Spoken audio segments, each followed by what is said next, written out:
বিসমিল্লাহির রহমানির রহিম। সকালে নাস্তা থেকে আজকে ভিডিওটি শুরু করলাম, আর সারাদিনের কাজকর্ম টুকিটাকি সব মিলিয়ে আজকের এই ভিডিওটি সাজিয়েছি। তো জানি না কেমন লাগবে আপনাদের কাছে, তো অবশ্যই আপনারা শেষ পর্যন্ত থাকবেন এই আশাই করি। আসসালামু আলাইকুম ভিউয়ার, সকলেরই কী অবস্থা, কেমন আছে? আশা রাখি সকলেই ভালো আছেন আল্লাহ পাকের অশেষ রহমতে নিজ নিজ অবস্থান থেকে, এবং আমিও পরিবার নিয়ে আমি আমার অবস্থান থেকে বেশ ভালোই আছি। তা আমি দ্য স্টেডি ব্লগ থেকে নতুন আরেকটি ভিডিও নিয়ে চলে এলাম আপনাদের মাঝে। তো গতকাল ভিডিও দেওয়ার কথা ছিল, কিন্তু ভিডিওটি আপলোড করা হয়নি, কারণ কি জানি এমন কেন যেন আজকাল একটু অলসতা বেশি বেড়ে গেছে। ভিডিও তৈরি থাকলেও আপলোড করতে ইচ্ছাই হয় না।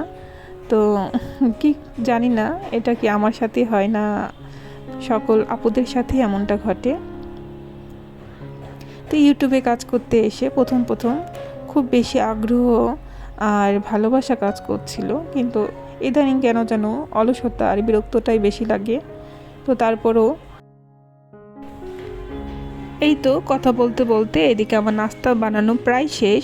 তো এই নাস্তা বানানো ভিডিওটি আমার বেশ অনেক আগেরই করার ছিল, তো আজকের সাথে আমি একটু অ্যাড করে দিয়েছি আজকে ভিডিওর সাথে। তো আশা করি আমার আপু ও ভাইয়াদের ভালো লাগবে। তো অনেকগুলো ভিডিও কিন্তু মোবাইলে জমা হয়েছে, তো ভিডিওগুলো কিন্তু ডিলিট করতেও মন চায় না, তো ভাবলাম আজকে দিয়েই দিই। তো দুপুরে এখানে আমি রুই মাছ রান্না করে নিচ্ছি।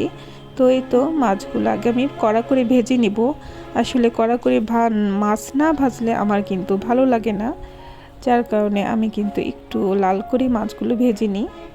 তো এই দিকে কিন্তু আমি আবার বেডরুমের চাদরটাও চেঞ্জ করে দিচ্ছি। তো মাঝে মধ্যে এসে কিন্তু আমি তরকারিটা নেড়ে দিচ্ছি। তো একসাথে কিন্তু আমার দুইটা কাজই করা হচ্ছে। এখন পর্যন্ত যে সকল আপু ও ভাইয়ারা আমার এই ভিডিওটির সাথেই আছেন, আশা রাখি ভিডিওর কোনো একটি অংশ ভালো লেগেছে। আর সেই ভালো লাগা থেকে প্লিজ একটি ছোট্ট লাইক দিয়ে আমার ভিডিওটি কন্টিনিউ করবেন।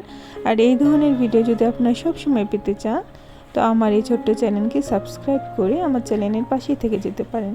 যদি এই কাজটা আপনি অলরেডি করে থেকেছেন, তো আপনাকে জানাই অসংখ্য অসংখ্য ধন্যবাদ ও মন থেকে দোয়া।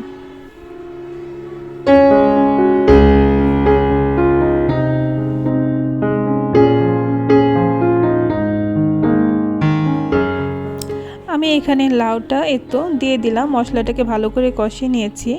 তারপরে লাউটাও আমি কষিয়ে নিয়ে ঝোলের পানি অ্যাড করে দিয়েছি। আর যখন ঝোলের পানিটা একদম ফুটে গেছে আর লাউটাও পুরোপুরি সিদ্ধ হয়ে গেছে, সেই অবস্থায় আমি কিন্তু মাছগুলো দিয়ে দিলাম।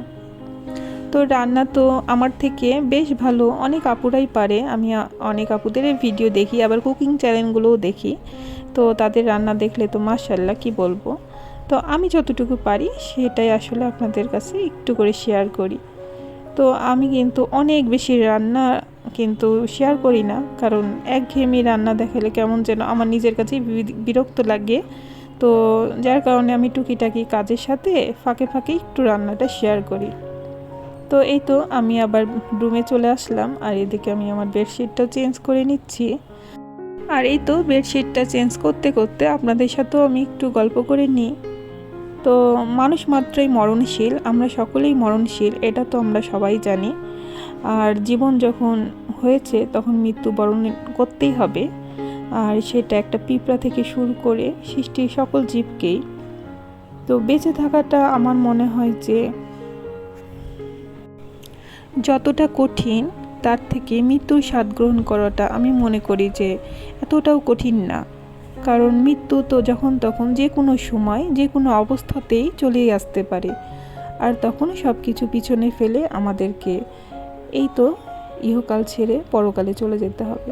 কিন্তু এই যে জীবন, এই ইহকালের যে জীবনটা যতদিন আমরা বেঁচে আছি, তো এই বেঁচে থাকার যে লড়াই, এটা কি এতটাই সহজ?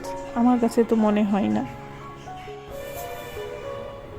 বেঁচে থাকা এতটাও সহজ না, বাঁচতে হলে হাজারবার মরতে হয় এই দুনিয়ার কাছে, এই দুনিয়ার মানুষের কাছে, পরিবারের কাছে, নিজ আত্মীয় স্বজনের কাছে। তার সাথে বিভিন্ন বিপদ আপদ তো আছেই। সব কিছু মিলিয়ে মানে এই পৃথিবীতে প্রতিটা সেকেন্ডের জন্য আমাদেরকে লড়েই যেতে হবে, এই লড়াইয়ের তো শুরু আছে, শেষ কোথায় তা তো জানি না। তবে হ্যাঁ, একটা কথা ঠিক, মৃত্যুর সাথে সাথে পৃথিবীর সকল ঝামেলাই শেষ হয়ে যাবে। তো জানি না, কথায় যদি কোনো ভুল ত্রুটি করে থাকি তো আপনারা অবশ্যই ক্ষমা সুন্দর দৃষ্টিতেই দেখবেন। তো আমি তো আমার সংসারের সব টুকটাক কাজ করেই ফেললাম, আর অফ ক্যামেরায় তো আরও অনেক কিছুই করেছি, তো এত কিছু তো আর ক্যাপচার করা সম্ভব হয়নি। তো আজকের আবহাওয়াটা মাশাআল্লাহ অনেক সুন্দর ছিল। কিছুদিন বেশ গরম পড়েছিল, তারপরে কিন্তু এই তো একটা ফুরফুরে এত সুন্দর একটা আবহাওয়া, যা কি বলবো, আল্লাহর কাছে অনেক শুক্রিয়া। তো গরমে তো জীবনটা একদমই অতিষ্ঠ হয়ে গেছিলো। একদম ভিডিও শেষে চলে এসেছি, যদি বেঁচে থাকি তো ইনশাল্লাহ আবারও দেখা হবে। সেই কামনে আজকের ভিডিওটি এখানেই শেষ করছি। আসসালামু আলাইকুম, আল্লাহ হাফেজ।